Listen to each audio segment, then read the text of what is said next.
Masih banyaknya masyarakat yang belum terdata dan tidak tepat sasaran terkait program bantuan sosial. Kepala Dinas Sosial Sumatera Selatan Rosyidi Hasan mengatakan, pihaknya telah mengajak kepala daerah di Sumatera Selatan untuk melakukan verifikasi dan validasi data secara langsung dengan mengecek data keluarga penerima manfaat. Hal ini dilakukan agar bansos yang diberikan dapat tepat sasaran.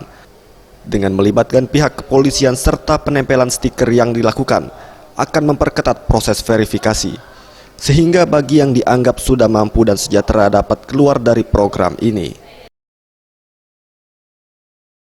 Kita perhatikan, ya, kalau kemudian BPNT dengan beras 10 kilo, kita harapkan juga tepat jumlah 10 kilo. Kemudian tepat waktu, jangan sampai terlambat. Kemudian yang paling penting dari sekian banyak tepat adalah tepat sasaran.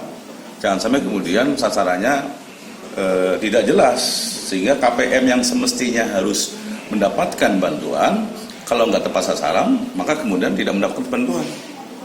Akhirnya apa? Yang miskin tetap miskin, yang tidak miskin malah hadiah sejahtera mendapatkan dengan bantuan itu. Pihaknya menghimbau kepada masyarakat jika menemukan oknum yang melakukan penipuan data, dapat segera melaporkan ke pihak berwajib. Tim Liputan Sriwijaya TV.